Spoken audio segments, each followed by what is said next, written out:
All right. Hey, John, Hey, Milton. do you remember when we first met? Vaguely, yes. I remember when right before we talked about stuff directly, you mentioned Buffy. Did And for I? and from then on, every conversation thereafter would always lead back to this show that you just kept talking about. And then finally, you invited me to actually watch the pilot episodes together, and then we just committed to finishing out the season, first one, and here we are. Here Yeah. we are. So yeah, as Milton has said, I love this show a lot. I have three favorite shows. This, it's spinoff Angel, and Ash versus Evil Dead. Um, I think at the end of the day, I like these a little bit more because this has got more to it. Ash versus Evil Dead is fantastic, but it is very much a comedy, and you're there for the gags. But yeah, we are here to discuss Buffy season one. And I just got to say thank you for doing this. I didn't think I'd ever find somebody willing to go through this madness that is, what, let's see, 12 seasons of television? Well, we're for those who are saying, well, there's only 7 seasons of Buffy. No, we're talking about the Angel series as well, which is Which is 5 seasons. Yeah. All right. So, since Milton, this was your first real viewing experience of the show, give us your just first impressions of the season. I like it. I don't love it yet because it is still. The thing is, as we know, this season was meant to replace a show that was already running on the network at the time called Savannah. So we more or less don't exactly have a full season, at least per the standards of the day. We have a half season. It was kind of a rough production, but it shows promise. So more or less, we're getting a very good taste of what is to come later. Is how I interpret this. There's a lot of promise. There's great character interaction. You get quite a bit of like the best like early Joss Whedon writing in this show. I can clearly tell. That's where the strength of it lies. Um, yeah, Yeah. that's my first impression. Yeah. And obviously, this is very much a show that lives and dies by its characters. This mixes two of my favorite things: comic, like superheroes / comic book storytelling, with horror. Which, if you haven't figured it out by now, this channel is all about the horror.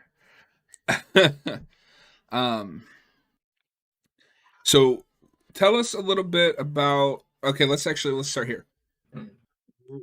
Who are your favorite characters just from this season? Okay, so from this season, I would say Rupert Giles was is probably my favorite character of this show. He takes the actor shoot whose name I forget unfortunately because I have the memory of a goldfish. Anthony Stewart Head. Thank you. Who he really does a great job of representing the friendly outsider becoming the support character. And coming in with that, he portrays it so well. He's so sincere with his performance that you become endeared to him. You know, weirdness and all, but you don't get weirded out by him. Just sometimes some of his mannerisms, but you know that since he's sincere and that he truly wants to help and actually be a foundational support for Buffy, that makes him a fantastic character. I feel. Absolutely, and just within the typical superhero genre, because this is very much a superhero show. He is the mentor. He's the Professor X, or I can't think of another mentor right now. It's difficult to find like a lot of characters that are like Giles. I mean, you get the mentor thing, but we have so many different mentor types because we have like the reluctant mentor, the mentor that turns evil, um, with like some sort of underlying darkness that's prevalent throughout the teaching. And then you get the sincere mentor who goes out of his way to be the person that he needs to be for the person who needs to become the hero. And obviously, like you mentioned, this is very much a partial season. As much as this show is a coming of age story, this is also a coming of age season in a way. They're still finding their footing. We have a big bad, which this show helped pioneer that formula that we're still using to this day. But they don't have it figured out how to integrate him very well into the ongoing season, and I think you notice that a lot, especially in the filler episodes. Sure. Like during the iRobot Eugene episode, what is he doing? Like, it's whatever. This also goes into a character I'm more mixed on, and that is, fortunately and unfortunately, Buffy. Because as this is a very coming of age season, we're still feeling around with our main character of how much we want to give her in terms of quite literal power, and as well as sometimes figurative power, and how she kind of deals with that as a character. Because as she says, as is very clear, she's 16. Should she be a bit more of the teenager who's coming into an unknown situation, doesn't know how to deal with it? Or do we want to deal with the confident person coming in and is like ready to take on the challenge? The show tries to balance both throughout this season in different ways. Yeah, and if I had to compare Buffy to anyone, because again, this is very comic influence, she's Spider-Man, right? Trying to balance the personal life with the superhero life. And this show very for the most part, executes her trying to balance that well, even if she is unsuccessful in balancing it. I do think at some points they have her mom be mad at her for no reason other than drama. But yeah, I really like Buffy a lot. And I like that we kind of see her struggle with it until the end of this season, where, spoilers, she dies. And it's almost very much symbolically a rebirth, because you notice even after when she comes back, she's like, I feel stronger. And I think, and I just had this thought when we watched it, but I think that's her embracing her Slayer power, her heritage, and coming back stronger and more Slayer-esque. Yeah, I wouldn't be surprised if there's something like that. Based on the success of the season, Joss Whedon knew what was going to happen. So I think having that sort of... We also needed to get to a point where we could buy that Buffy could be in a situation where she could feel powerless, so that later on she could reflect on that and then be able to grow a bit as a character. At least in my opinion. Well, and I think this show would look very different if he knew he wasn't getting a second season. Because Joss Whedon has a bad history of shows getting canceled on cliffhangers, but I don't think they would end on a cliffhanger if he knew they were getting canceled. Yeah. Yeah, by the way, this is my representation of like the show that got canceled and got replaced by Buffy. Oh no. Yeah, we were talking about that. Can you imagine being the show that got canceled to get replaced by a cultural phenomenon like Buffy? It, like a hamper, is rather embarrassing to have than a shot in your camera, so yeah. And I think part of the reason that this show was so successful is because, at least at the time, there was nothing on like this. No. We didn't have comic book storytelling on TV. No, I think this is also like somewhat in the beginning stage of CWS kind of shows. Because we didn't exactly get a lot of this until, like Green Arrow? No. So the timeline, from the way I understand it, because I'm not an expert on CW. And the thing with CW as well is they didn't take over until the mid-2000s. Right. When it was just Warner Brother WB TV, I think their quality was a little better. Because you had this, and whether you like it or not, Smallville was a hit. Like, it was very successful. You had Supernatural, which owes its entire, sorry if you love Supernatural, but it owes its entire success to this show. That's not necessarily an insult. But yeah. Yeah, that's true. And some Buffy actors appeared in a couple episodes too. That was pretty neat.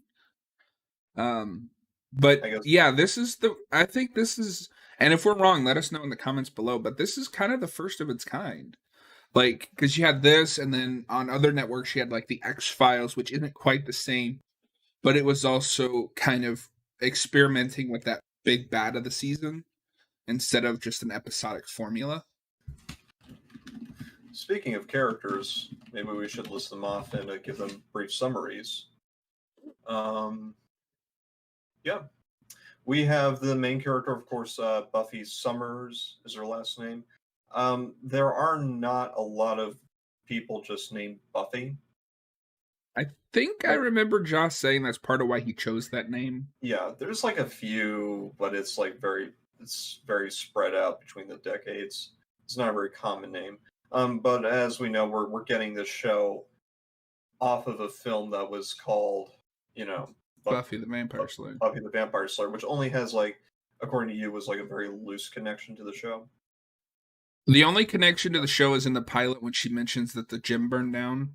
That is covering the events in that movie. Yeah. So, I mean, if people ever want to see the movie, go ahead. But I imagine Joss Whedon is not exactly too passionate about connecting it to the rest of the show. Well, no, I mean, this whole show exists because he hates that movie. Yeah, exactly. But we will review it one day. Yes. She is played by Sarah Michelle Gellar. Yeah, consistent character throughout.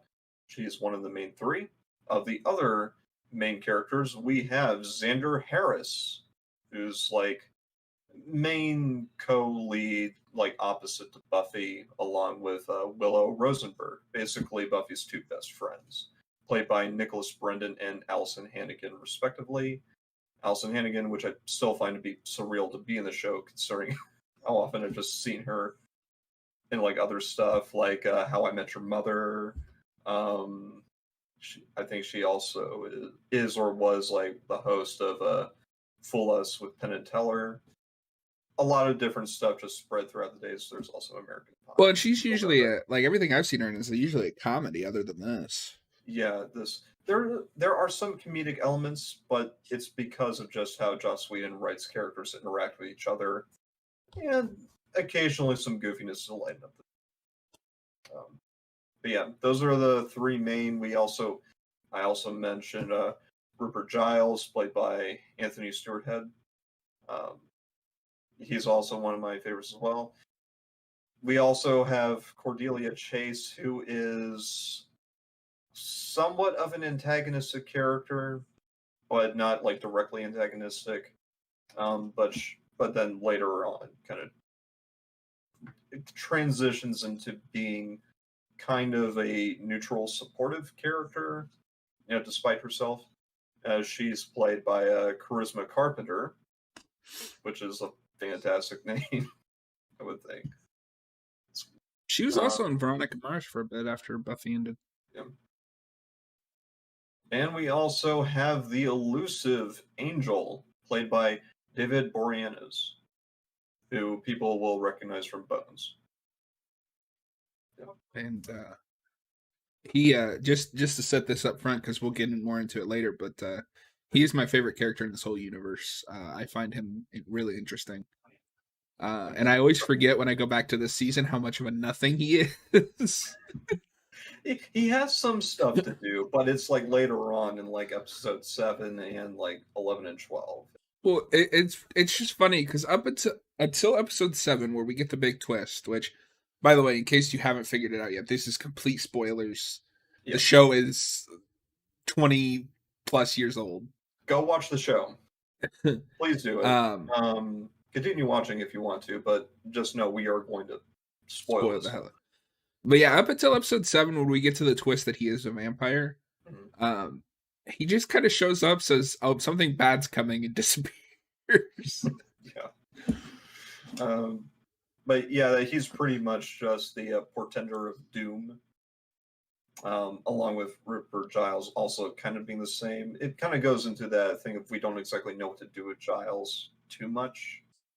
So sometimes him and Angel kind of are doing the same thing a lot, and sometimes in the same episodes.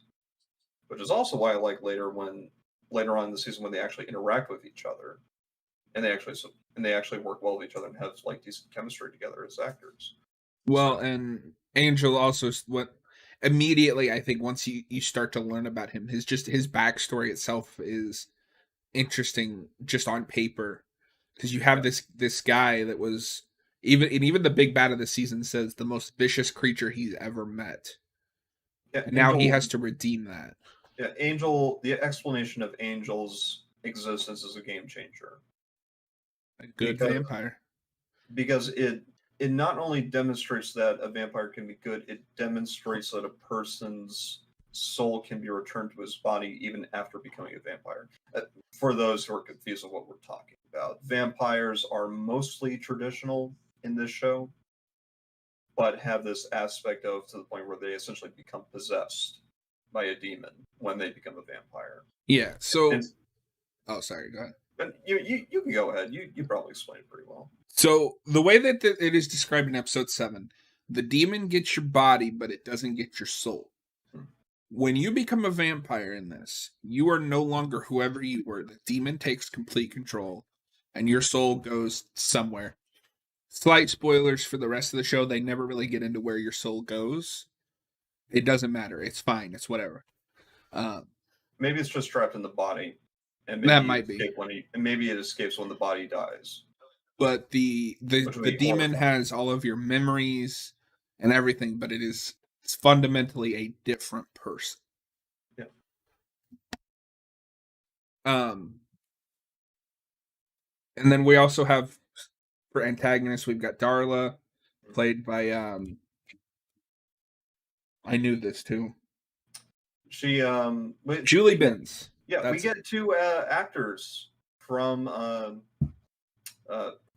Dexter. Fudge. Thank you. Who's the other one? That would be Dexter himself. That's not him. Yeah, that's him. No, it's not. I'll look this up. But go on while I'm looking it up. And then we also get the Master. I don't know who plays him. Kind of one of the weaker big bads, but that's just because this season doesn't know where it's going yet.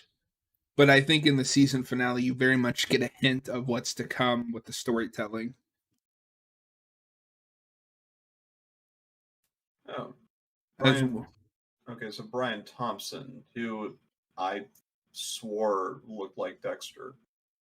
But I guess I was wrong. Whoops. Nah, it's all good. So, I guess that it's not really going to be, I think, proactive to go episode by episode, because I'm going to be honest, there's a lot of episodes in this that aren't great. Yeah. One I still have not finished, actually.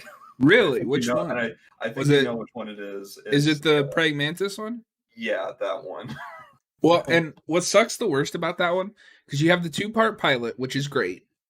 You have the Witches episode, which I like quite a bit. Yeah. And I like the twist at the end, because I don't think it's callable until the end. At least if you're putting yourself in the shoes of like 1997, I think that twist is still surprising. And then you hit that episode and it's just like, oh. Yeah. It's honestly a rather creepy episode, like truly creepy, because the thing is, a lot with shows like this, and definitely of the time, you have a lot of adults playing teenagers. And you get into that. I guess we should probably rewind and go through episode, but just briefly touching on it, you have an adult actor trying to play a child, essentially, who is getting seduced by an older woman who is using pheromones, to basically lay eggs inside of him. And it gets... See, I think there's an inherently creepy idea there, but then you see the praying mantis and it just looks so goofy that it sucks all of the horror. Now, it's not the creep factor that draws me out. It's the fact that just it seemed like a lot of the actors just knew that they couldn't take this seriously too much. And so it's very awkward. Well, and that's the other thing, is a lot of these characters Really, the only one I think that has fully gotten the grasp on her character by the end of season 1 is Sarah Michelle Gellar. Sure. I think she's phenomenal, especially in episode 12. But yeah, do you want to do it episode by episode, or are we just doing like an overview? I say we do it through episode, but for essential watching for this season, I would say, and correct me if I get this wrong, I would say episodes 1 and 2, then to 7, then I'd say 11 to 12. You could argue maybe episode 11 a little bit. I'd say so because I guess we want Angel to have some more presence and also show some reluctance to see Buffy before we see him in episode 12. Because we also have some discussion about like getting the text that I don't Giles necessarily disagree with you, but if you just want the main story and want to get to season 2 as quickly as possible, drop 11, just watch the 2-part pilot, 7 and 12. That's all you need to know for going into season 2, because none of that filler stuff from any of the episodes is really brought back. Yeah. Although, of course, I would say if you like the show, watch the show. Yeah. Don't let this abridged guide to watching the show just stop you from watching anything else. But yeah. Yeah, and if you just want to watch a season of decent television, watch all of it. Like there's only 2 episodes in here I would say are bad, and that's 4 and 8. Yeah. Yeah. Well, let's get to it. So we have in season 1, we have 12 episodes in total, as we said before. The first 2, directed by Charles Martin Smith and John T. Kretschmer, respectively, but both written by Joss Whedon. Joss Whedon essentially being the main head of the ship, the captain at the helm, so to speak. Welcome to the Hellmouth is the name of the first episode, and The Harvest is the second. We go into basically reestablishing the character after the movie, because Joss Whedon hates the movie and just wants to reestablish the character again. We get some connections to it, just moving on past, just to basically introduce the new actor for Buffy, and then introduce the 2 friends, And we also introduced the Master as the main villain of the story, and he's also a weakness of the season, unfortunately, because although it's not a terrible actor portraying him, it's just we don't get a lot of time to develop the Master as a threat exactly. We always get this idea that this is supposed to be portending of the end times with the Master, but because there's not enough development, I don't think we can take these stakes so seriously, unfortunately. So the thing with the Master is he's very well portrayed. It's just the writing isn't there to back up the acting. No. All we know about him is that somehow he got stuck in the Hellmouth, which is that cave you see him in all the way to the end. Yep. And he wants to get out, and that would be bad. We don't know why. We don't know what he wants when he escapes. All we know is that he wants to escape and kill people, which isn't great isn't great motivation for a villain unless you just want to say he's evil. And he's not even in half the season. Yeah, and Buffy's got to stop him.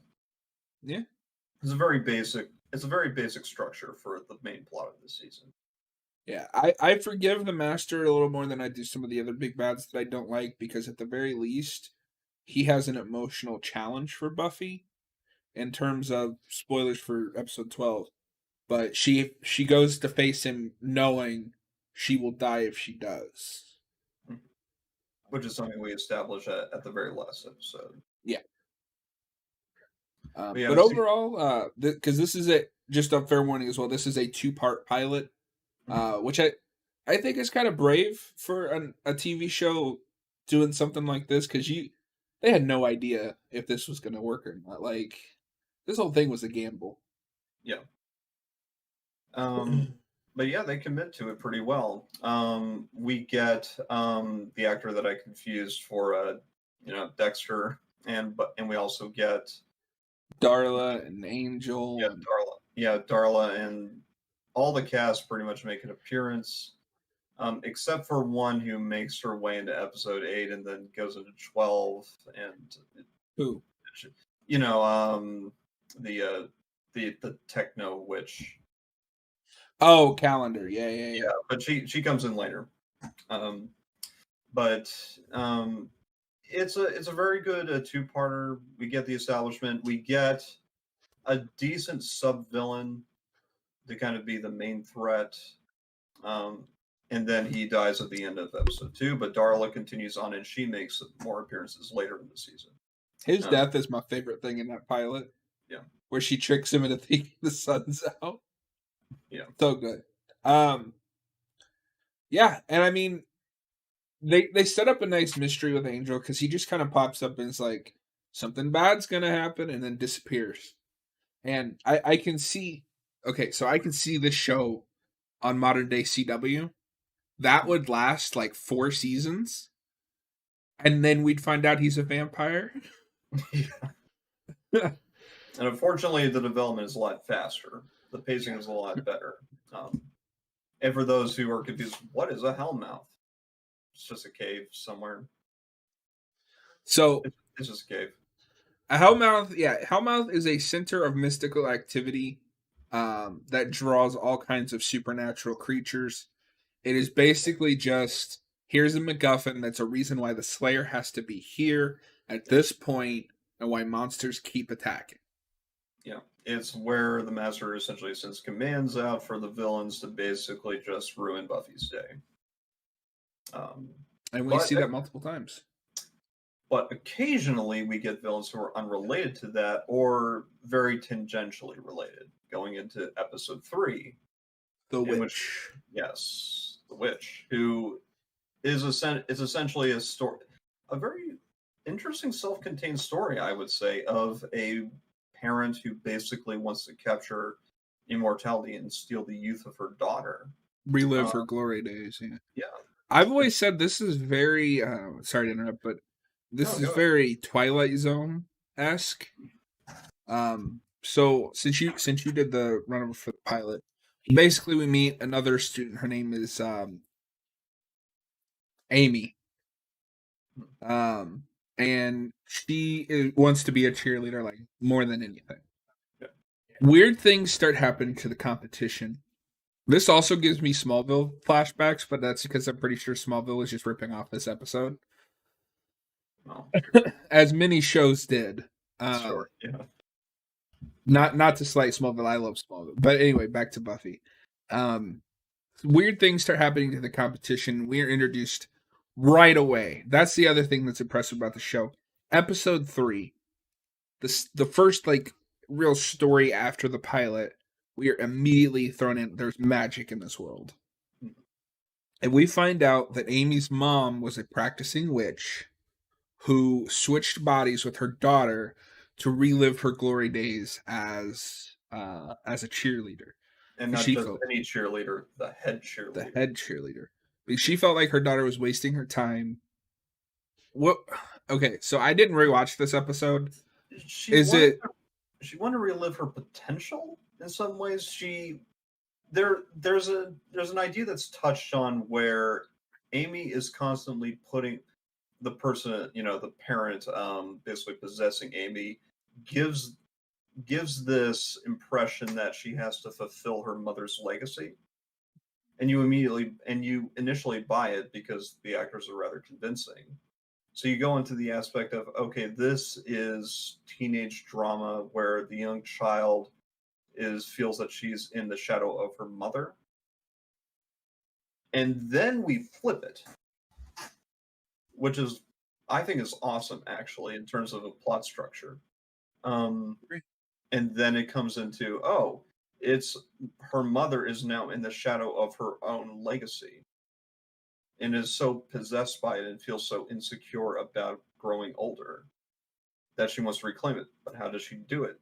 She's not going to get any younger unless she steals it from her daughter.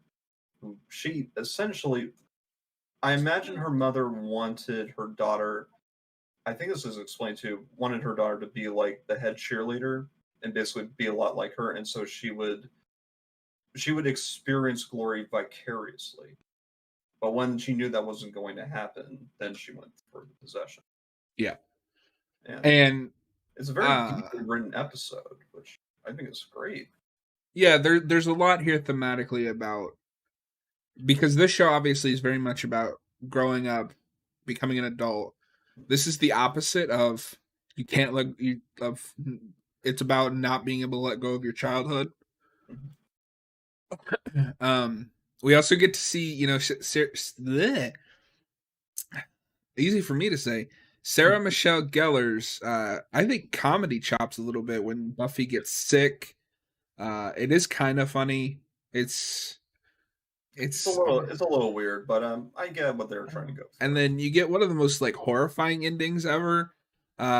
She tries to swap places with Buffy, Amy's mom. I mean to specify, and somehow or another ends up trapped in the trophy. As you said, very Twilight episode-ish kind of thing. Twilight Zone, not Twilight. Or Dark Midnight, if anybody knows that, the Film Cow YouTube channel, which is more or less inspired by Twilight Zone. I also like it a lot because the pacing out of the pilots, we get the impression, it's about killing vampires all the time. Not necessarily. And I think it's pretty fresh going into where this episode has nothing to do with vampires. Mostly. I think, like, Buffy might be... No, we don't. I was going to say, she might slay a vampire. Like I said, I didn't rewatch this one. I know this season well enough because it's so short. But in a lot of times, if we have an episode that doesn't have anything to do with vampires, just to kind of like remind you, she's a vampire slayer, we'll throw an obligatory, like she's patrolling in the graveyard or something like that. Yeah, but the show demonstrates that it's not going to be like a one-trick thing where we just deal with vampires and that's it. Which I'm grateful for, because it shows that the show has a bit more longevity with concepts and can actually be a bit versatile in what it wants to do. We also get some comedy chops from Giles as well, where like immediately we go into like Giles like trying to like coax Buffy out of a cult, but it's him acting as an outsider to like cheerleading and not really understanding the culture behind it, which I find hilarious and really in character. So yeah. This episode was written by Dana Reston. I'm going to look her up later and see what else she has done, because I think it's this was good. This was really good. What's interesting, and don't quote me on this because it's been a while since I looked at this, but if I remember correctly, a lot of the writing room for season 1 didn't come back into 2, which is unfortunate. Well, unfortunate in some ways. Whoever wrote the next episode we're about to talk about, I'm glad they didn't come back. And that would be David Greenwald of the episode Teacher's Pet, if we want to get into that. If I remember correctly, that's like the only episode he did.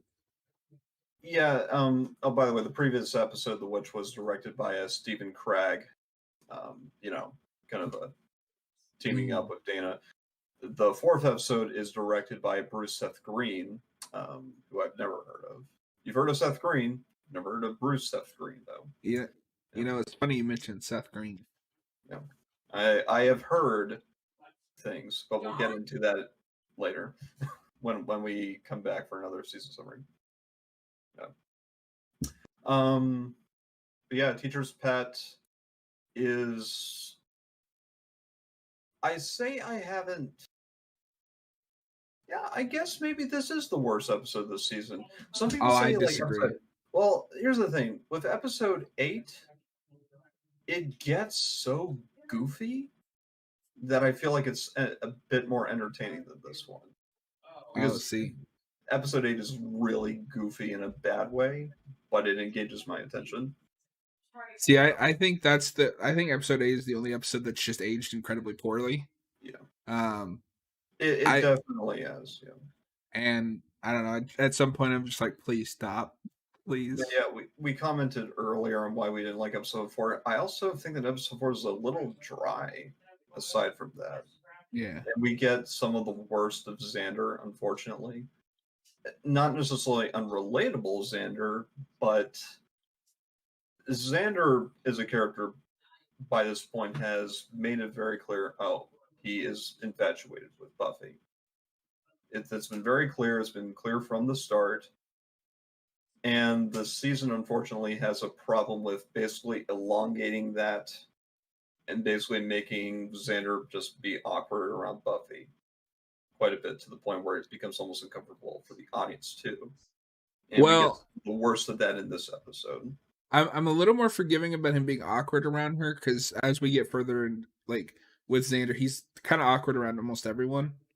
I know, but sometimes it's not the endearing sort of awkward. Sometimes it's not That's always true. like that throughout the season, but in this episode in particular, it becomes almost vicious. Yeah. And I go back and forth on Xander, Yeah. whether I like him or not. Yeah, I mean, he's definitely sincere, Yeah. and I buy the actor. The actor does a great job of doing what he's being told to do, and acting this way. Xander is a very relatable character for a lot of like young adults, and like going into young men dealing with just growing up, puberty, trying to be confident, but at the same time still being an awkward teenager. Yeah. And that's the struggle that Xander is going through, while also trying to be supportive. But of course, as a lot of us know, we have girls on our mind. They kind of inform a bit in our actions, just trying to get into a relationship. And teenage boys are dumb. Yeah, that too. And he does not get that. At least not in this season. I don't know what happens later, but in this season, no. I can't wait to watch season 2 with you. We might do some of that tonight if you have time. Yeah, maybe. But tell us about episode 4. Yeah, we'll focus up. I don't want to get into it because I'll let you, because I didn't finish it. I'll try to bounce off of you, but okay. So we're not gonna spend too long on this episode because it sucks. Yeah. Basically, a substitute teacher comes to town after a teacher that we met one time and are supposed to believe that Buffy really likes is killed. I was really disappointed because I actually liked that teacher, and then we get rid of him, and then we get this character. And then Xander develops a crush on her, but she's a giant praying mantis lady, and she wants to lay eggs, and it's creepy and weird, but not in like the fun, creepy and weird way. Yeah, I mean, overall, it's just generic, like, monster of the week. Like, yeah, we slay the monster at the end. Xander realizes, oh my gosh, I'm assuming. Although, if there's one thing I will give this episode credit for, it starts the running gag in this season of all of them have terrible choices in love interests. Yes, it's very clear. We haven't talked a lot about Willow, but Willow's been a very consistent character. She's also a support, like, geek kind of character. I really do. She's probably my second favorite character next to Giles, I would think. Willow's arc in this season is about coming to terms with who she is and standing up for herself. Yes. She is my favorite of. They'll establish this later, but the gang calls himself the Scooby Gang. Yeah. She is my favorite of the Scooby Gang outside of Buffy. I think she is the most consistently like on Buffy's side.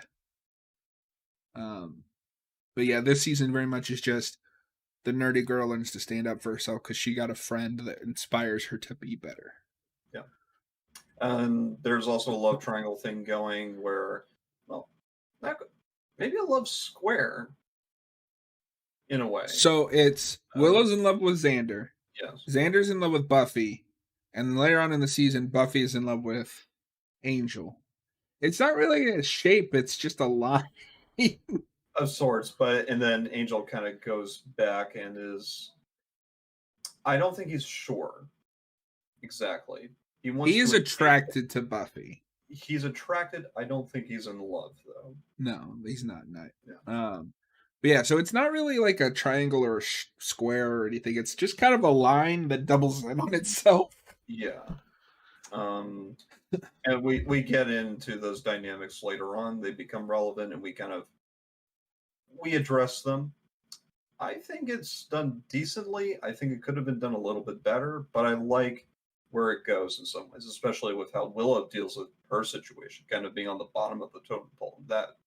in that series of relationships. Well, and one of my favorite Willow moments is in the finale, because Xander, he's he's kind of floating out in the water with no lifeboat, to use a metaphor. Yeah. After Buffy basically turns him down, so he like starts trying to cling to Willow, and she's like, "No, I'm not going to be your second choice." Yeah, I'm not a stand-in for somebody else. But she's not too, she's critical, but she's not too understanding. She still wants to support Xander, but at the same time, she also balances that with self-respect. She's the most fair of the characters. Certainly, yeah. I don't know if we get too much into it this season, but even because I think there's episodes where like Buffy and Xander disagree on things. Willow always tries to see both sides, and that's what I love about her. Yeah. Plus, she's Willow. Like, she's just so nice. Yeah, she's very wholesome. What else can we talk about? Episode 4. Not much happens. I mean, Buffy shows up, beats the bug, and Xander's more or less possessed by pheromones, so his judgment is always in question. Not that we needed more of that. I'm gonna say it. Smallville did this episode better, not by much, but yeah. So we're just gonna leave episode 4 at that. It's bad. If you don't want to sit through some of the filler stuff that hasn't aged well, skip it. Also, I probably shouldn't do this, but quick plug as well for the Buffy guide by, I can't remember the YouTube channel name, but he does what we're doing, but episode by episode, and tells you like what to watch and what not to watch. So the Buffy guide, I'm gonna look it up real quick. Yeah, on YouTube. Passion of the Nerd. Passion of the Nerd. That's it. Shout out to his videos. I've watched them. They're quite good. Yeah, I think I'll get into those too. Didn't want to watch those like right before this review because I wanted us to be honest and not. And I'm trying to separate myself from like what he said. Some of what I think is influenced by that, just because I agree with him and he says it better than I can. But yeah, shout out to him. If you want to watch his videos too, you should. I'll put a link in the comments when we're done. Yeah, definitely. For anybody to watch, honestly, go ahead. But although, of course, we recommend watch the show first before you watch an analysis. Oh, absolutely.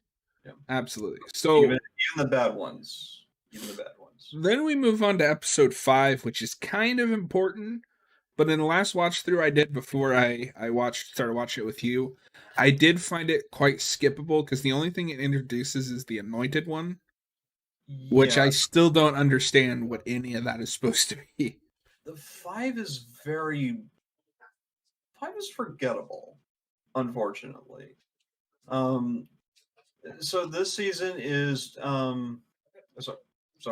this episode is directed by David Simmel and written by 2 people this time, Rob Des Hotel and Dean Batali.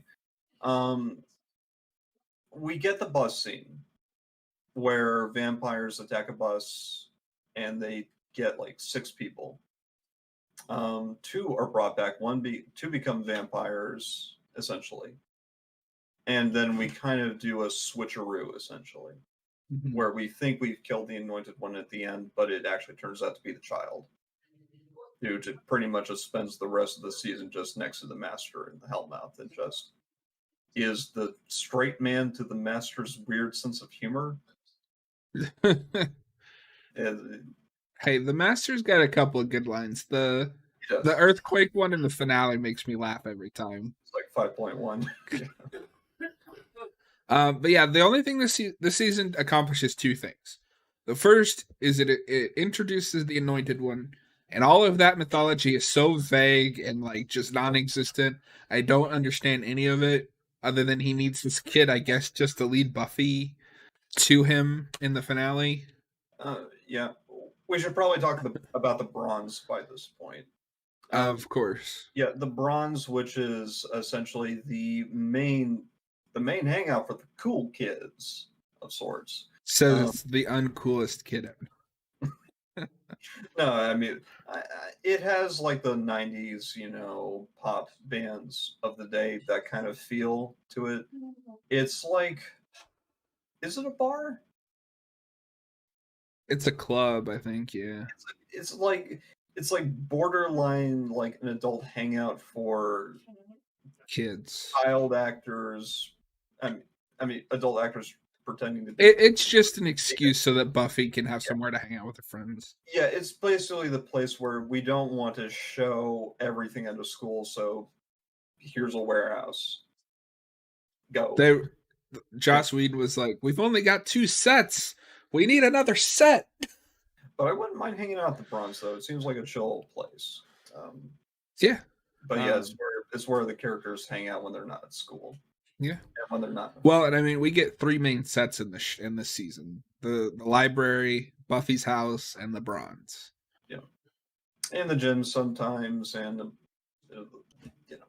yeah. different places in the school. The other thing that it does is it kind of establishes that Buffy will never have a relationship with a normal guy. Yeah. This character is Owen. Yeah. And needless to say, we never see him again. No. Owen basically just goes through this adrenaline rush after a cathartic moment just of hanging out with Buffy, realizing that vampires are real. And Owen just he goes a bit psycho, and then of course Buffy kind of distances herself from him. Which it's nice that she's mature. She demonstrates that she's mature enough to understand that she shouldn't engage with someone just for the sake of being in a relationship. Let me rephrase that. You shouldn't seek out relationship status just for the sake of having it. That concept is brought up very quickly, and Buffy understands, yeah, this is not someone that I should get into, and I should be okay with waiting on that. And, well, and it's also that superhero thing, right? Like, anyone I'm with is going to be in danger. Yeah. More so with Buffy, because, like, she's not fighting, like, super villains, right? She's fighting monsters. Mm-hmm. Well, the Master could be considered a supervillain type of sorts in terms of archetypes, but he has such a weak presence throughout the season that it's kind of hard to say that. Well, don't get me wrong. The big bads of each season are almost like supervillains, but at the end of the day, they are also still monsters. Sure. And but isn't the real monster man? The friends we made along the way? The real monster is the one that we formed from body parts and we Frankenstein one together or something. I don't know. Save that for later. But yeah, that's that for that episode. I really don't have much more than and then comes episode 6, which is my favorite of the filler episodes. This is a pretty fun episode, I would say. This is the second episode directed by Bruce Seth Green, written by 2 more new people, Matt Keane and Joe Rankenmeyer, if I'm pronouncing that correctly. Basically, Xander is grouped in just by accident to be possessed by a poorly constructed hyena animatronic. It's not. I don't hate on it. I find it fun. No, it's charming. I find it cute. But yeah, they essentially get possessed, and they basically are like the closest things to hyenas that humans could be, like furry kin of sorts. But if they really committed to it and started eating people. And part of what I love about this episode is it's kind of fucked at the same time as it's just funny. Yeah. I love Principal Flutie, by the way. He's like one of my favorite supporting characters in this season. Yeah. Principal Flutie, by the way, who has been present throughout these episodes to this point. Yeah, he just honestly is like he's a side, like a very minor supporting character. It's fine. But yeah, this episode, R.I.P. Flutie. Yep. He get eaten. Yeah. By students possessed by hyenas. And we never see that actor again. And it's great. No, they straight up eat this guy. Fortunately, like, we kind of cut away from that so we don't have to see, like, the truly gory details. Well, in 90s television, you're never going to get to see that. Because you can't show that. At least, I'm amazed they even went to that place in the night, like late 90s television. It's certainly a shock because we don't see too much of that kind of outright direct darkness. Yeah. And then it's really a shock going into that, just knowing, oh yeah, they ate a person. Fortunately, Xander didn't do it. He wasn't present over there at that time. Which But is the a rest of little the, convenient, but it's fine. it's a little convenient. You Yeah. can't have one of your main characters eat the principal. Yeah. We get some influences from, I forget exactly which African culture it is. I need to do some more research on that, but we get some of those elements there with person.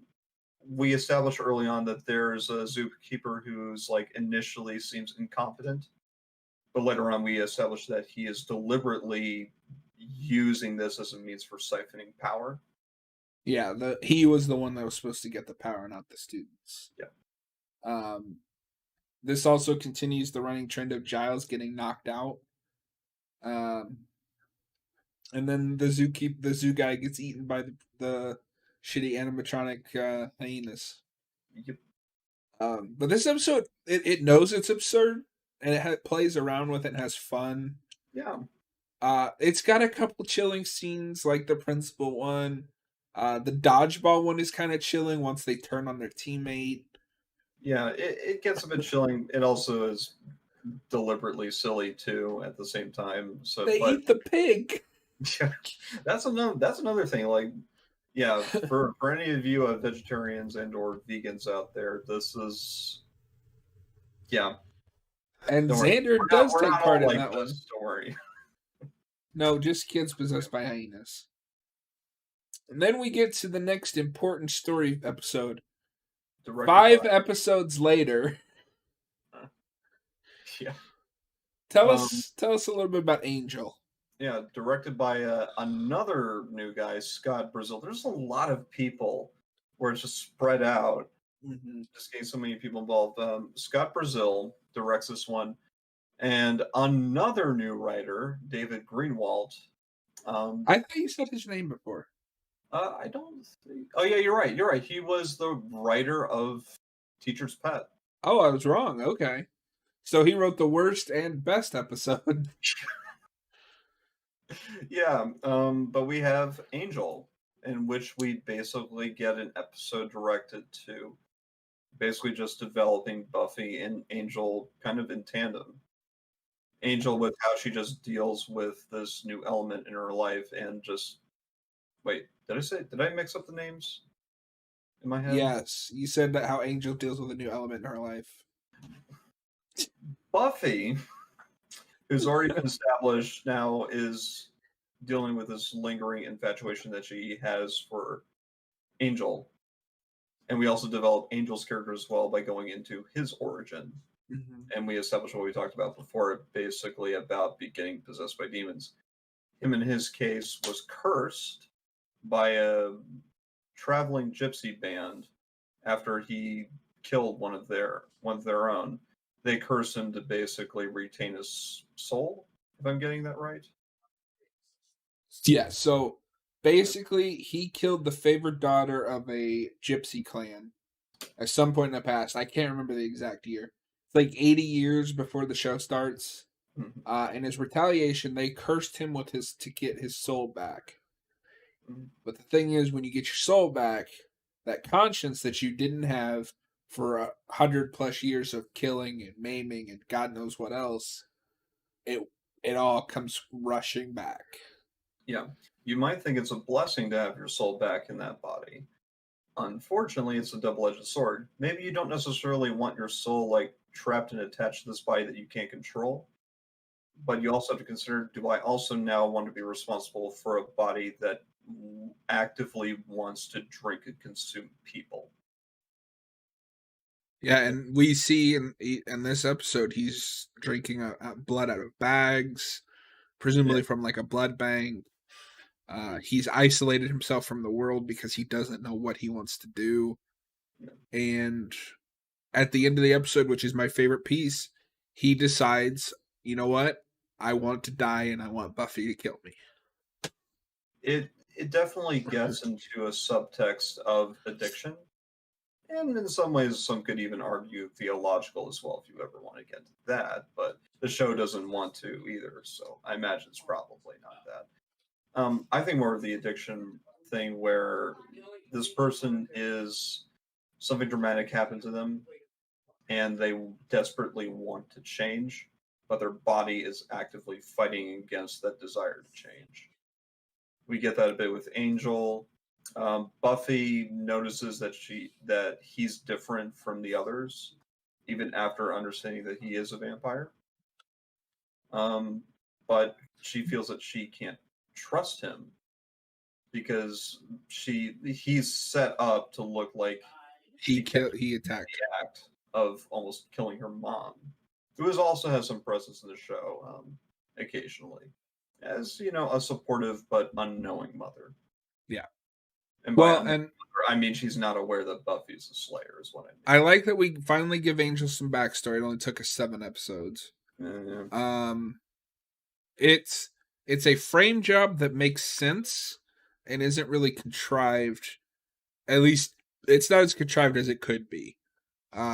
It could be worse, and I've seen this done worse like a bunch of times. There's no way to make this perfect, but I think this is the best for what it's doing. And we get, like we mentioned, that awesome moment just with Buffy and Angel at the end, and their relationship will of course continue to develop till he goes to a spinoff, which I don't really consider a spoiler because I mean, of course, at some point he's just not going to be on Buffy. Yeah, but we get that moment where she's ready to kill him, and I've always read that scene as him trying to commit suicide by Slayer because he's just tired of it all. Yeah. And then she realizes what's going on and gives him the chance to be better. Yep.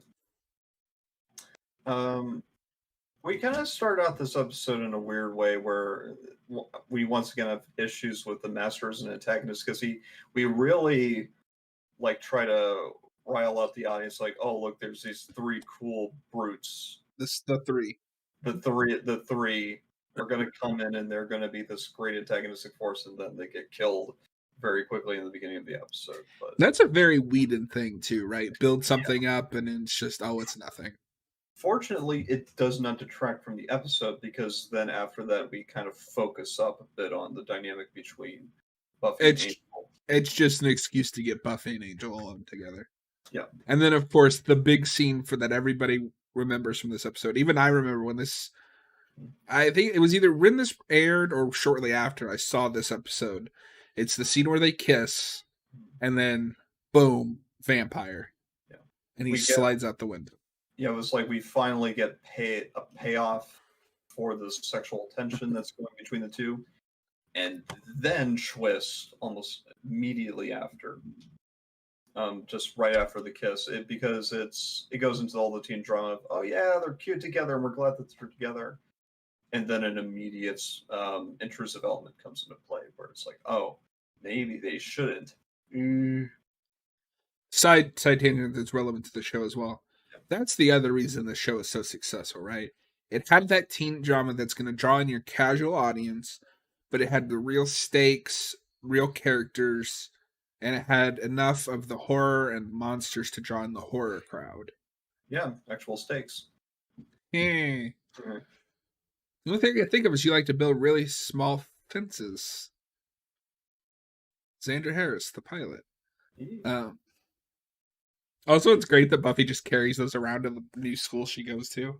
Yeah, stakes in which case are, of course, within traditional vampire lore, or could be the bane of vampires, just put one in the heart, maybe in the head to stun it, or stuff like that. Yeah, they never really play around with that,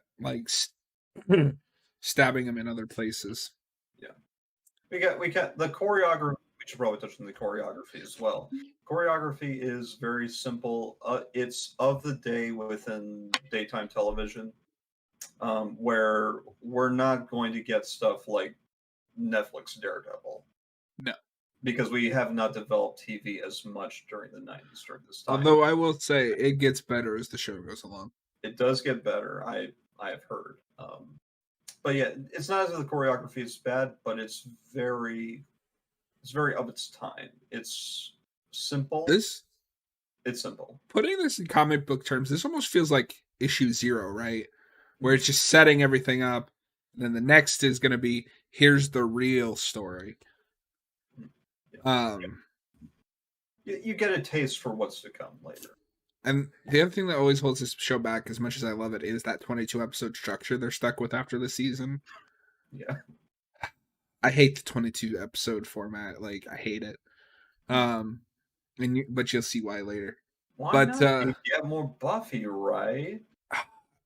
That's both good and bad. It's both good and bad. But yeah, episodic structure for daytime television at the time.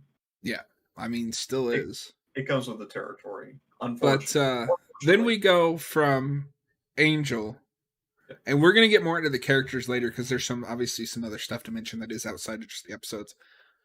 To the online dating PSA from the 90s. I Robot You, Jane. Oh, God. This is probably it's probably the cringiest episode. Well, maybe next to Teacher's Pet, but I think this one's cringier just because it's like. No, you're right. This one is. Cringier. It's a relic now.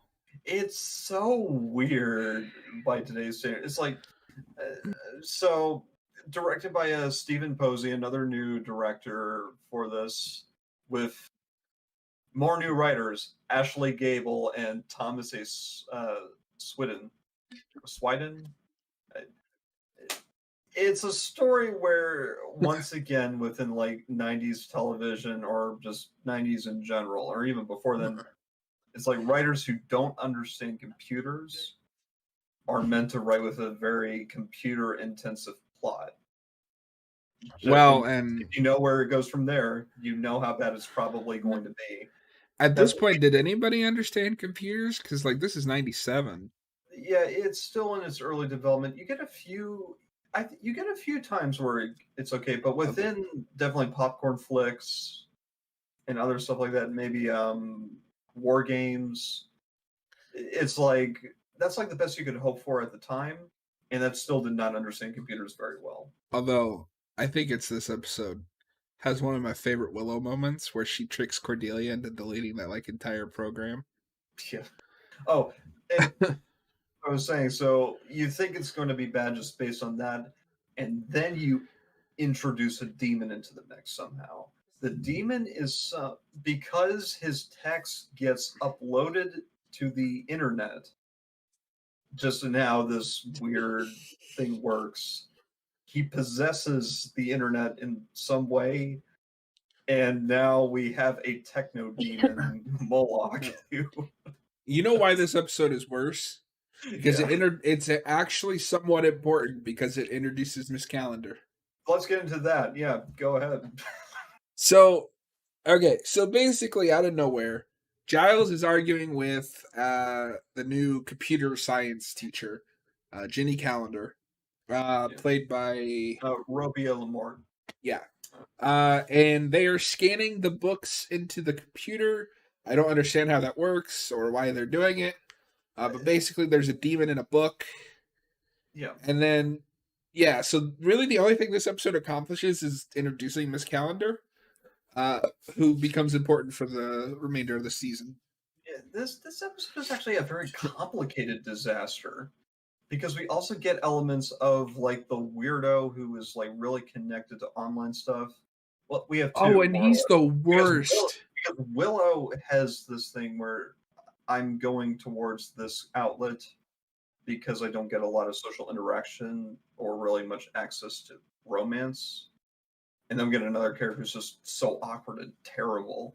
Oh, the one at the beginning is the cringiest thing, where he's just like, if you're not online, you're not alive, or some shit like that. It's if you're not online, it's a very complicated written maze of disaster. But basically, it's so bizarre. Just to simplify it, Willow starts dating someone online in the 90s when oh god, we had Match.com, which was more or less paving the way for that. Well, I think it's supposed to be that she's under his thrall, but I don't buy that Willow wouldn't at least question this. Yeah, you really have to like underwrite Willow in order for this to make any sense. And then Buffy's like, but do you know what he looks like? And Willow's like, why don't you want me to be happy? Yeah, and then you find out at the end it's the demon. He puts himself in this goofy looking robot body that's shot well for like 5 seconds. And then they decide, let's put it in a brightly lit hallway, and it looks like it was made for $2. Buffy tricks him into killing himself, and episode ends. Yeah. There will be no texting during the podcast, sir. My bad. No, I'm just kidding. I don't care. It's an important text, but I got it. Anyway. No, like I said, you're good. I'm just fucking with you. But yeah, that's really all I have to say about I, Robot Eugene. Well, there's a bit more I want to say about it. If you ever want the most intimidating, non-intimidating villain, just Robot Moloch is just... And he talks like this. It's like, it's very much, it's like the speech-to-text kind of thing. They really wanted to play with that. And although I can buy that's what he would probably sound like if the situation could even come about somehow. He's voice to text, man. It's so unintimidating. It's so goofy. We also start out the episode in like, we go flashback back in time where like the demon was first exorcised, which is also a little weird because we don't normally get that sort of thing in a Buffy episode structure. So yeah, it's a very complicatedly written mess when it could have been a lot more simple given its premise. Except that his premise is terrible for the time. So yeah, and then we get in episode 9, which I have conflicted feelings on because sometimes I like it when I watch it, and sometimes I don't like it when I watch it. We get directed by another new director, Ellen S. Pressman, but written by a recurring pair, Rob Des Hotel and Dean Vitale, who wrote Never Kill a Boy on the First Date. Yeah. Fascinating. So yeah, I mean, really this episode is just about a talking demon hunter dummy. Yeah, this is where we really get into like this is like Schlock. a comic book. This is, well, that too, but we also get into a comic book kind of thing as well with like we have like the weird character who's like almost like a superhero in a way. Kind of us starring opposite Buffy. I think that's an interesting take. The cynicism in me wants to say that they're just aping off Child's Play success. Also, Goosebumps. At the time, yeah, we had Child's Play, which is a movie I have seen. I've seen quite a few of the Child's Play movies. Actually. I love the Child's Play movies. We should get into that in the regular show. Yeah. But yeah, there is some of that there. I do buy this on its own merits, though. Oh, I agree. But that was the other thought I had watching this is that dummy looks a lot like the one from Goosebumps. I haven't really seen Goosebumps. I know of it. I know of some terrible Canadian episodes. So all of them? No, I didn't watch much of the show. But yeah, basically you find out that this dummy is possessed by the spirit of an old hunter. Kind of hinting at that there's more out there hunting the creatures in the night than just the slayers. And he was tricked by these demons to be put in the dummy. Which, the weirdest thing about this episode is they decided to put this dummy in the video game on the PS2 years later, and they completely retconned that. I remember seeing you stream that game actually quite a bit back. Yeah, and you get to play as the dummy, and they completely retcon his backstory. Because, so, that's the other thing I noticed while watching this episode. His backstory is that the demon that he's hunting in this episode, him and his, like, 3 brothers or whatever, is the ones that did this to him. In the game, they've retconned it to be the first evil, which is, like, the first evil ever to walk the earth. What? Yeah, I don't know why they retcon that. What? So, like, what? Adam and Eve bite into the apple, or do they mean when Cain murdered This game, Abel, okay, or what? so Buffy does not touch on any kind of religion at all. Or any sort of mythology whatsoever? It Maybe creates its Loki own. kills Balder, or But basically, the closest thing we get is back at the beginning of the earth. Okay, so basically, at one point in time, demons were what ruled the earth. And before that, there was the first evil. They are the most powerful, they are the first. Everything else is. God, it's been a while. Everything else pales to the first evil. okay. All right. So this is Buffy lore that I'm imagining I'll get more subjected to in later seasons. Yes. Okay, gotcha. And we'll talk about that at a different time then, because we do But not talk about the first evil like at all in this season. At least not that I no, recall. because Yeah. well, first of all, Joss Whedon hadn't invented it yet. Right. But second of all, that's not Sid's backstory. Oh, yeah, we also get the kid, the puppeteer as well, who's actually more, ironically, as they say, more of a puppet than the puppet is. And then we kind of just completely sidestep the kid once we establish that the puppet is not malicious. Yeah. Well, and Well, he's perverted, but not malicious. and then you get some of the like. This is what made me think of Child's Plays. There's some shots with the dummy where they'll use like silhouette running to show that he's alive, or a character thinks that they're being followed, and you think it's the dummy, but there's nothing there. But I think that's really the only way you could do a premise like this is you have to borrow at least somewhat from Child's Play. Yeah, it definitely does a twist on Child's Play, certainly. Although I could live without the horn dog dummy. That was a little weird. It was a little much. Not that I wouldn't necessarily buy that a character would act like that. I just wonder why you would write it there in the first place. Yeah. But yeah, this is very much just another like standalone one-shot episode. And that's the biggest issue with this season is there's too many standalone just one-off episodes that aren't building anything. Not that we mind one-shots, it's just you need to develop the main plot a bit more. And give us more than like 4 episodes out of 12 to develop the main plot.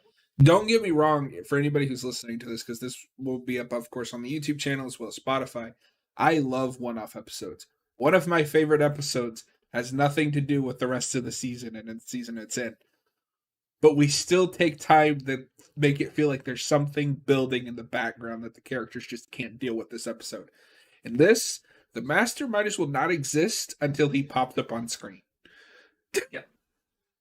Which is unfortunate. That should not be how it is unless you're writing it a certain way. But he doesn't give enough time to it to be much of anything until the very end. Yeah. And then he's gone. Yeah. And then Puppet dies at the end. There's no reason for him to exist past this point because his soul escapes. Because he finished his mission. Which is why it's even weird that they bring it back in the video game. Like, I don't understand. Number 10, Nightmares. A fun... Directed... Oh, sorry. No, I forgot you hadn't said the director yet. Yeah, sorry. I guess I'm just getting to the thing of just saying the directors and written by. This one is interesting, though. This one, directed by Bruce F. Green, again. It says in the credits, story by Joss Whedon, teleplay by David Greenwald. Huh. So this one was apparently developed a little bit more on the cutting room floor before it got here. Well, that doesn't surprise me because this is a very character-driven episode. Yes, very much so. Yeah, do you want to explain this one? Actually, I didn't rewatch this one, so I'm gonna let you. This is actually one that I don't remember this one very well, actually, which is very weird. Basically, Nightmares deals with what else but nightmares. We begin with like Buffy having a nightmare about going to the Master and basically getting killed, getting beaten. we get into that sort of fear aspect. Again, we as the audience don't exactly buy the stakes too much because the master's not developed, but at least we're getting some development with Buffy. We're saying that, yeah, she feels nervous about this, and just, the ramp up of going to this confrontation.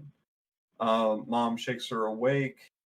She remembers certain things, but I forgot this episode after it was done. But I remember what it does for the characters. Okay, so But I'm gonna the give stakes, just a brief summary because I don't remember specific details. But the basic summary is that something makes them live out their worst fears. yeah. And it's very much just showing what these characters are afraid of and how they overcome it and how it changes them. Now I remember now, actually. Yeah, we get into some humorous elements with it. A lot of humorous elements, actually. But also a lot of some darker stuff as well. But it's mostly played for comedy, which I find to be a little strange. Especially with Xander and Cordelia, certainly. Oh, Xander's is great where he's afraid of the killer clown. This episode very much feels like Joss Whedon is confident in this premise, but the network tells him to lighten it up because they're afraid of how it will be on network television. Yeah. Because if you wanted to play this concept straight, it would get very cerebral and very dark very quickly. And I guess slight spoilers, he does this again later, and it's better, sort of. In like a later season? Mm-hmm. Okay.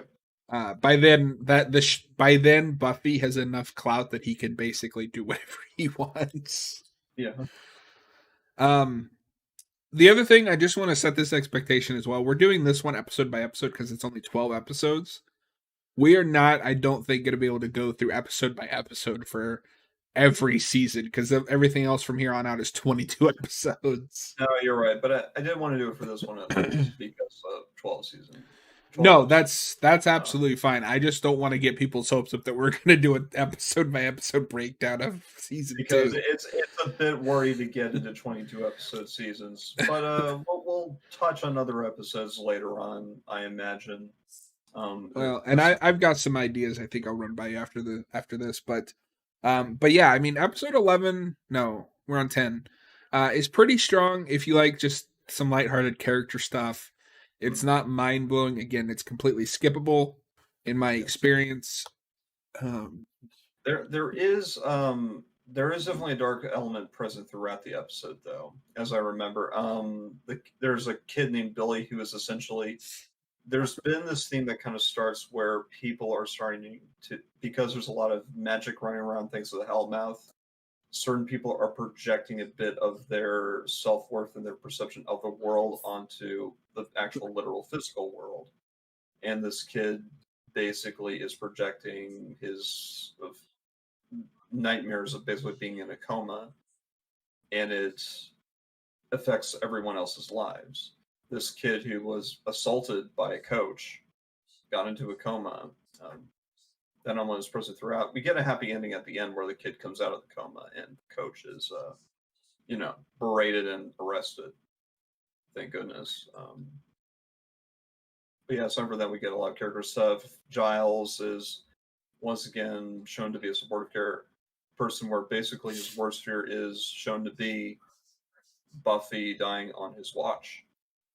Yeah, and Buffy's is becoming a vampire, I believe. Yeah. Which both of those elements very much play into the last episode. Yeah. It's a good tie-in. A little foreshadowing. I think that is a perfect segue because there's not. I mean, unless you want to go through every character's fear, we might as well just jump in episode 12.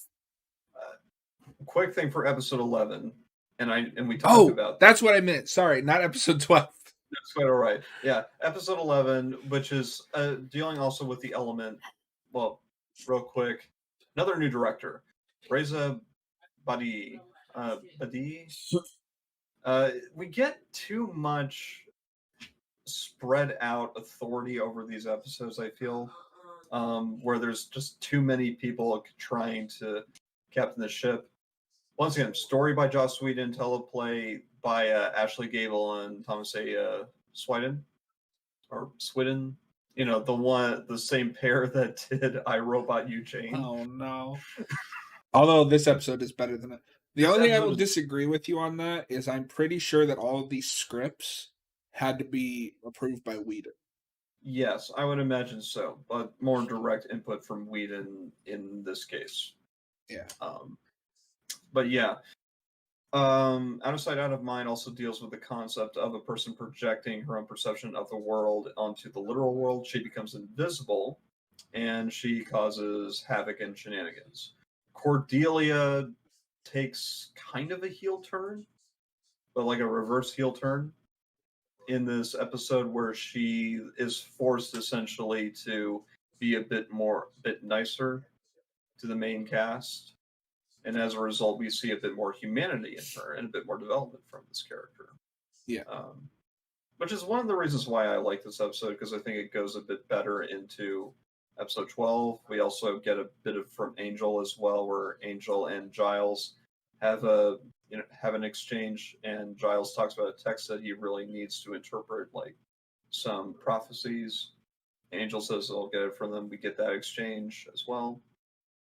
Angel really goes into the fact where he feels uncomfortable being around Buffy right now, and some reluctance there. We get some development. We also have the Invisible Girl get picked up by the FBI, and we develop something where she'll hopefully become an antagonist in later seasons.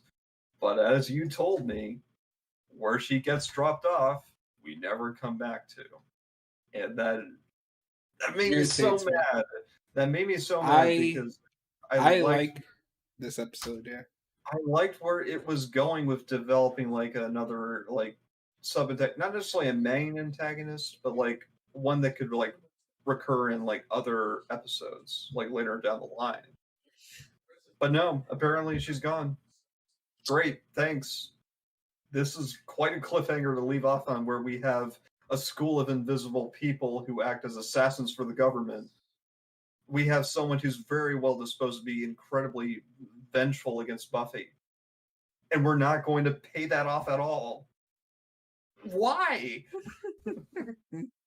That's my feeling on that episode, briefly. But yeah, I like this episode a lot. I think this is the quintessential cheesy B-horror flick condensed into an hour of television. I like the actress that plays the Invisible Girl a lot. She's been in a few movies that I like. One we've reviewed. If you haven't watched the Ghost of Mars video, go watch it. Don't watch Ghost of Mars, though. No, don't watch Ghost of Mars. Just watch our video on it. Just watch our video on it. Don't watch that. But I think, yeah, like the same thing with Angel in episode 7. This episode's biggest strong suit is we finally get some characterization for Cordelia. I love Cordelia, by the way, like, but I also know where she's going. I can see why people might like her, like given this season, and hopefully where she could be in later ones.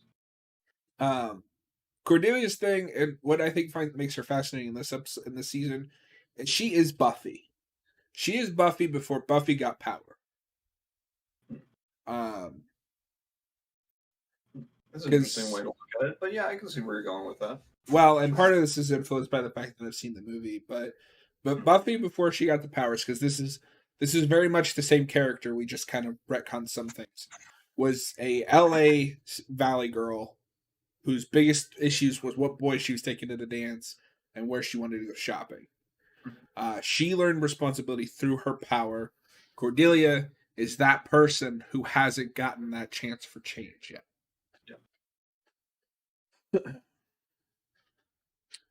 Yeah, we get some deeper character stuff in this episode.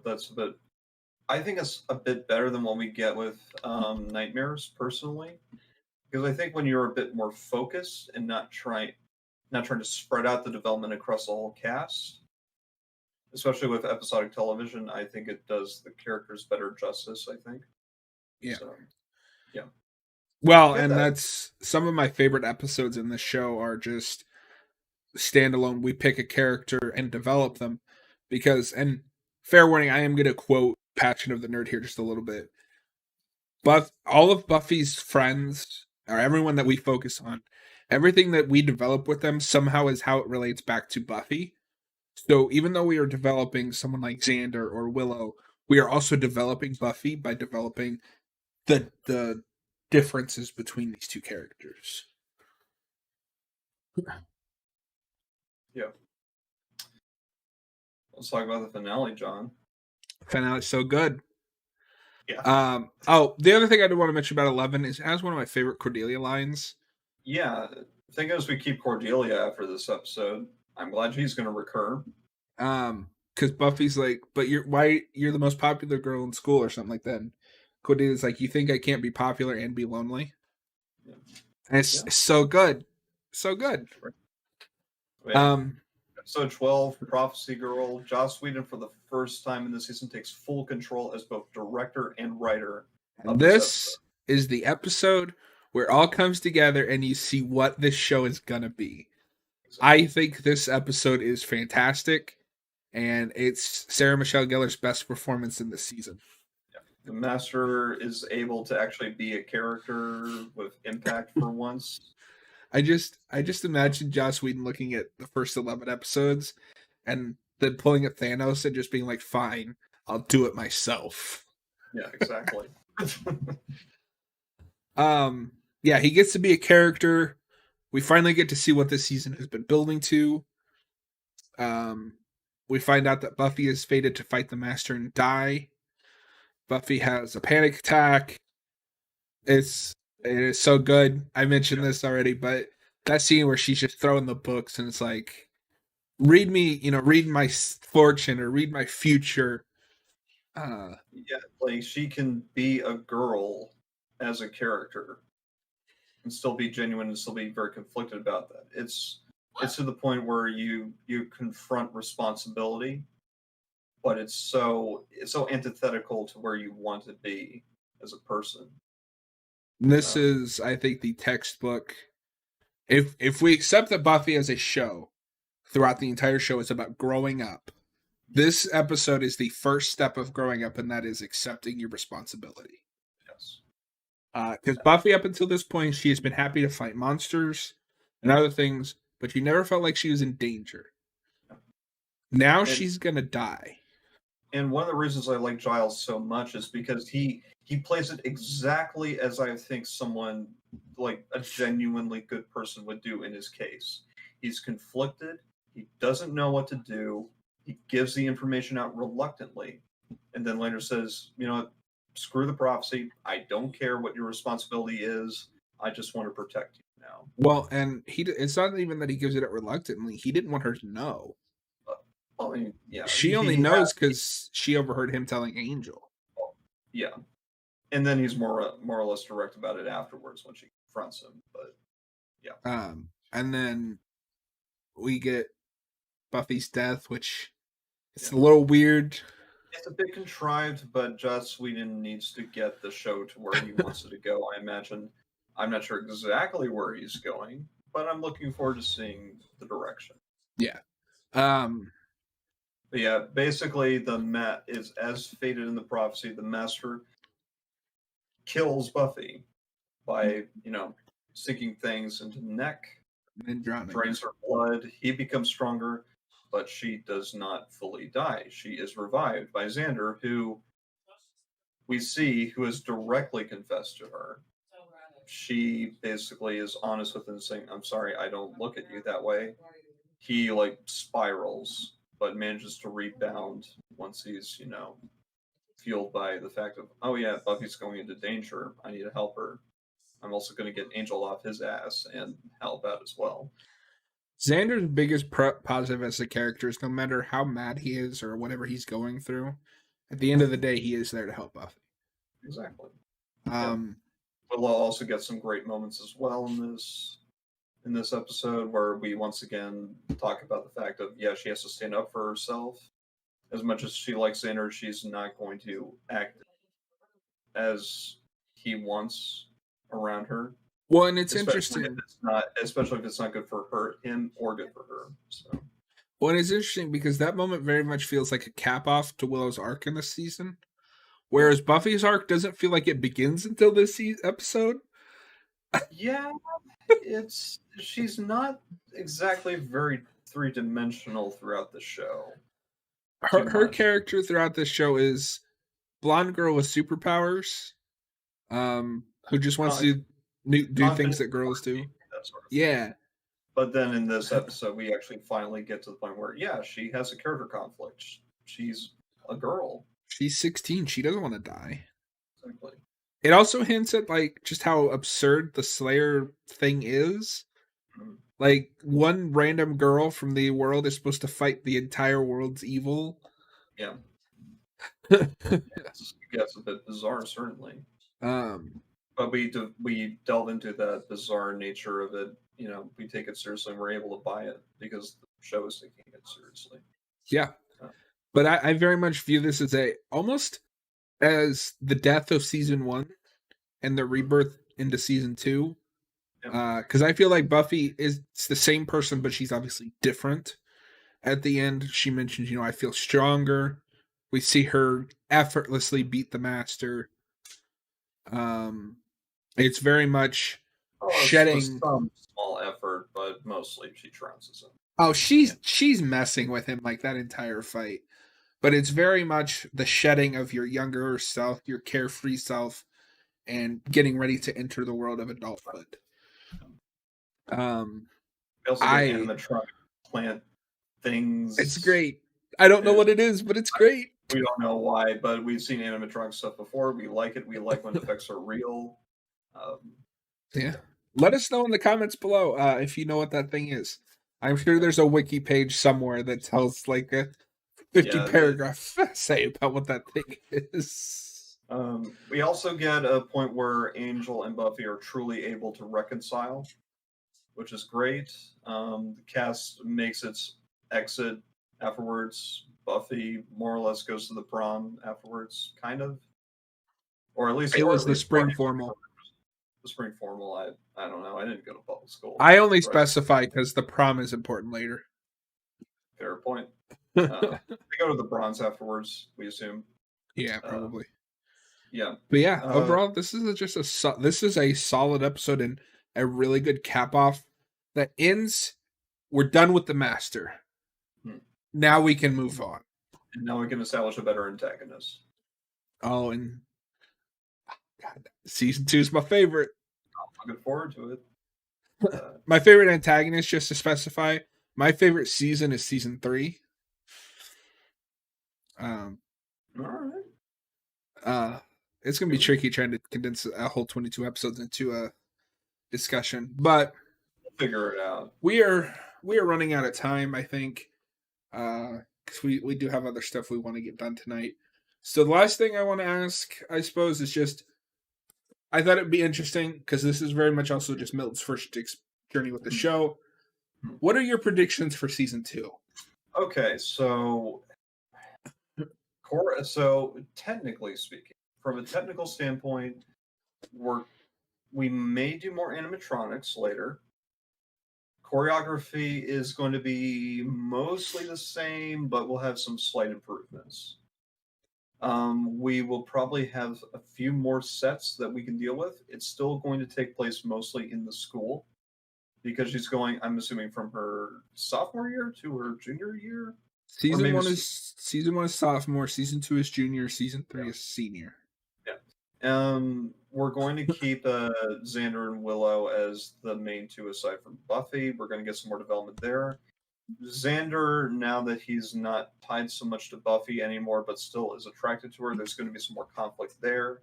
Willow, I imagine, is still going to have some residual feelings for Xander, but there's going to be some playing around with that, with those three.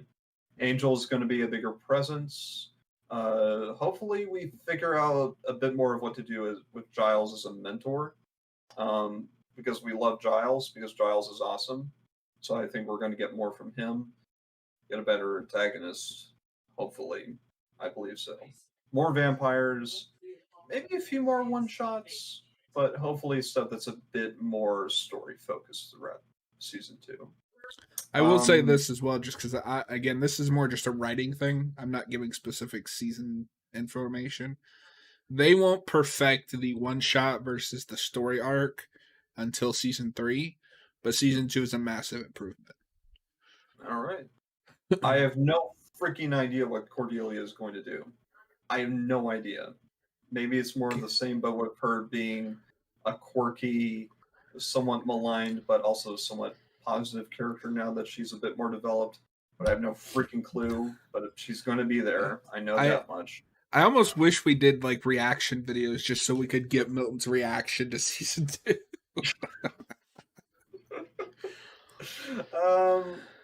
What else can I say? We get into more origin about the Slayer. I hope just the concept and just world development. I hope we get more of that. Okay. Now, of course, based on your reactions to certain things, maybe Buffy and Xander have a fling ever so briefly, but I imagine it's not going to go on for very long. Okay, so I want you to remember those because when we do our season 2 video, I'm going to ask you how close you were. Okay. I know how close you are, but we'll play it back. I'll play it back and I'll see like right before. You are a braver man than me. Let me just tell you, side tangent here. When I'm editing stuff for the channel, I hate the sound of my own voice. It drives me nuts. You have to confront it. Unfortunately, it's Yeah. it's a weird thing, like biologically, where we hear it a certain way just based on where the ear is and how it connects with audibly with where the mouth is, and then you hear it very differently when it's recorded. That's true. And that's how other people hear your voice. Well, Milton, I don't think we're gonna do a traditional like out of 5 review for this. Just because this is more just like talking story points and stuff like that. I don't think it's hard to rate this season because it's. Here's what I would say. Let's say would we either watch this season? Would we either recommend this season or not? And maybe how much of it would we recommend? Okay. So I would recommend the short guide that we gave, and then if you're curious for more just out of this season, I would recommend 10 and 11, 6, 10, and 11. Yeah. For me, I would recommend. In episodes, of course, you get the main ones. I like The Witch. The Pack is pretty good. 10 as well. I don't know. Puppet Show, not as much, but I really like 11. But maybe it might be better if people skip 11. It's weird because you get Cordelia stuff in there, which is kind of important. But then you also get the disappointment of never going back to that stuff again. Definitely give the season a recommendation. I would definitely recommend it. Thanks, guys, for hanging out. We haven't decided if we're going to do anything else tonight, so we're just going to consider this at least the main thing we're doing. We don't know when we'll get to season 2 because it's almost twice the episodes to get through, and we watched some of them together, but just for the sake of so he knows everything that's going on. He watches a lot of them in his free time, and he's slow. No, I'm just kidding. I'm kidding. But yeah, we will see you guys Wednesday night for the 2 Vampire Hunter D films. Milton has been waiting forever to review those. It's weird how it lined up with the conceptually. Vampires. Yeah, because we kept delaying Vampire Hunter D. I don't resent it too much though. But I was glad to have those episodes before this. Absolutely. But yeah, we appreciate you guys, and we will see you Wednesday night. Thank you for watching, everyone.